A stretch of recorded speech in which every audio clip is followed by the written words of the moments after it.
नमस्कार, मी प्रियांका पाटील. आपण पाहत आहात राष्ट्रीय लोकराज्य न्यूज, निर्भीड बातम्यांचे व्यासपीठ. आज आपण दिवसभरामध्ये घडणाऱ्या घडामोडींवर नजर टाकूया.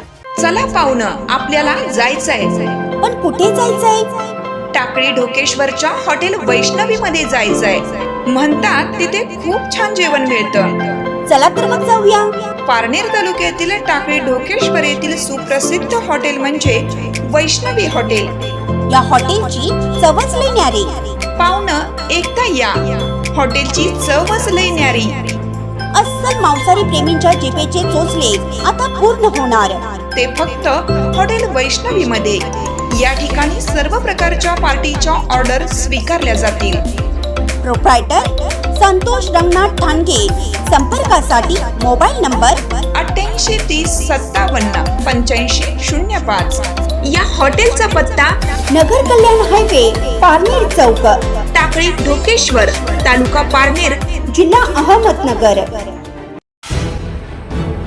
जिल्हा परिषद कर्मचाऱ्यांनी काम बंदचे आवाहन. दखल न घेतल्यास बेमुदत बंदचा इशारा. अहिल्यानगर शहरातच नव्हे तर संपूर्ण महाराष्ट्रात कामकाज बंदचा इशारा देत सांगण्यात आले की राज्यातील सर्व पंचायत समिती अंतर्गत पाणी व स्वच्छता विभाग गट संसाधन केंद्र अंतर्गत तालुक्यातील DRC कंत्राटी कर्मचारी दिल्याने प्रत्येक अत्यंत प्रामाणिकपणे रात्रंदिवस काम करीत आहेत.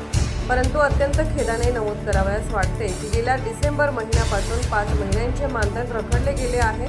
या महागाईच्या काळात सलग मानधन न मिळाल्याने आमच्या व आमच्या कुटुंबावर उपासमारीची वेळ आली आहे व दुसरीकडे समुदाय आरोग्य अधिकारी यांचे ऑनलाईन कामकाजविषयी जिल्हा परिषद कार्यालयासमोर एक दिवसीय अन्नत्याग आंदोलन करण्यात आले असून अहिल्यानगर जिल्ह्यातील समुदाय आरोग्य अधिकारी यांचे मागील 5 महिन्यांपासून मानधन न मिळाल्याने उपकेंद्रावर जाणे, घरखर्च चालवणे अवघड झाले आहे. 2 दिवसात मानधन न झाल्यास अन्नत्याग करण्याचा इशारा देण्यात आला आहे. अहिल्यानगर शहर प्रतिनिधी सागर सब्बाल.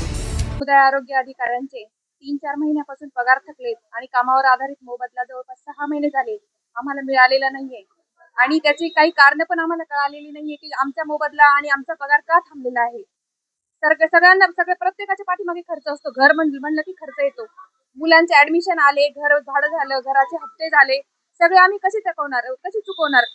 मुलांची फी भरायची म्हटलं तर तिथे लेट फी आम्हाला भरायला लागते. दररोजचा चांगल्या एज्युकेशनला आहे, कुणी इंजिनिअरिंगला आहे, कुणी MBBS ला आहे. एवढी मोठी फी भरायची म्हटल्यावर आम्ही कशी करायची? आमचे जर 3-3, 4-4 महिने पगार थकत असतील, आम्ही मुलांचं जर एज्युकेशन कम्प्लीट करत असेल, व्यवस्थित होत नसेल, तर आमच्या नोकरी करण्याचा काय फायदा आहे? आम्ही कुणी पण काम करतं मोबदला मिळावा म्हणून करतं आणि मोबदला जर मिळत नसेल तर किती दिवस आम्ही बिना पगाराचं असं काम करत राहणार आहे? विनंती आहे की कुठल्याही गोष्टीचा अंत पाहू नये, कारण की जर वेळेत आम्हाला मानधन दिलं तर याचा परिणाम आमच्या कामातून आम्ही आणखी उत्तम आणि चांगलं काम करू. जर आपण मानधन नाही दिलं तर ग्रामपंचायत स्तरावर आम्हाला जे ग्रामपंचायतला भेटी देण्याचा विषय असेल किंवा इतर कामाचा विषय असेल, या सर्व गोष्टीवर त्याचा परिणाम दिसून येत आहे. त्यामुळे शासनाला एकदा विनंती आहे की तात्काळ DRC CRC यांचं मागील 6 महिन्याचं थकीत मानधन व पुढील ही मानधनाच्या बाबतीत योग्य ती तरतूद करावी. मला विनंती आहे की लवकरात लवकर आमचे पगार करावेत, जेणेकरून आमचा उपासमारीचा प्रश्न पेमेंट टाकलेले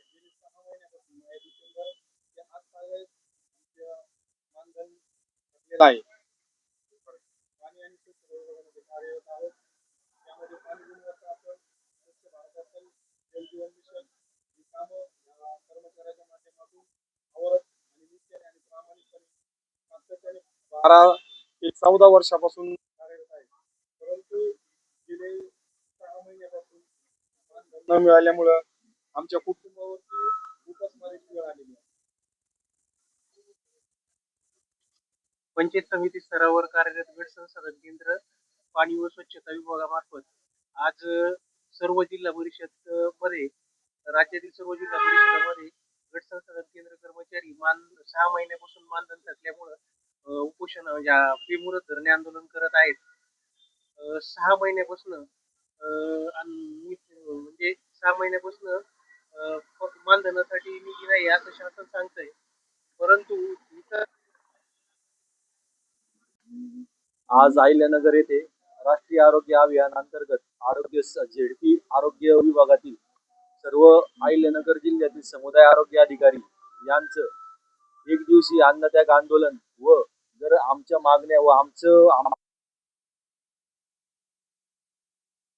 मुदत काम बंद आंदोलनावर रोज जिल्हा परिषदेसमोर येऊन बसण्याचा आमचा मानस आहे. गेल्या 3 महिन्यापासून आमचं मानधन हे वेळेवर होत नाही. 5 महिन्यापासून आमचा कामावर आधारित मोबदला नाही. आम्ही वेळोवेळी जिल्हा परिषदेला विचारणा केली. जिल्हा परिषदेने त्यांचं काम बजावून वेळोवेळी क्लेम स्टेटला अप्रूव्ह करायला दिले, पण स्टेटच्या लोकांनी ते काय आमचे क्लेम अजून अप्रूव्ह केलेले नाही. म्हणजे आज अशी परिस्थिती झाली की उसनवारी करून आम्हाला जगायची वेळ दिवस चालणार. मागच्या वेळेस पगार झाला तो 4 महिने झाला, यावेळेस पगार झाला तो 3 महिने होणार. मग पुढचा पगार काय आमचा डायरेक्ट दिवाळी. तुम्ही उद्यापासून कामाला येऊ नका. ताज्या बातम्यांसाठी आणि अपडेट्ससाठी राष्ट्रीय लोकराज्य न्यूज चॅनलला सबस्क्राईब करा, तसेच लाईक आणि शेअरही करा.